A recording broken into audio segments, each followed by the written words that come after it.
আজকে 17 বছর পরে নিজের চোখের সামনে তারেক রহমানকে দেখব, আগামীর বাংলাদেশকে দেখব। এই যে ফুটপাতে ঘুমানো, এটা আমাদের জন্য নতুন কিছু নয়।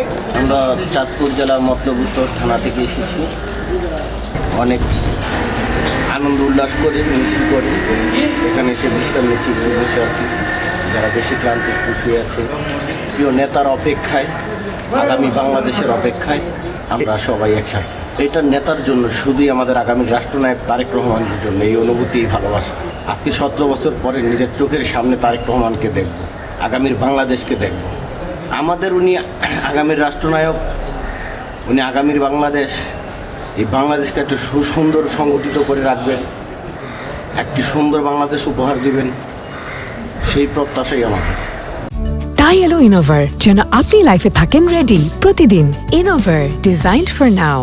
হ্যাঁ, বিগত দিনে আমরা স্বৈরাচার ফ্যাসিস্ট সরকার যখন আমাদের উপর জুলুম নির্যাতন চালাতো, তখন আমরা তাদের নির্যাতনের ভয়ে আমরা বিভিন্ন সময় বিভিন্ন জায়গায় এরকমভাবে আশ্রয় নিয়েছি।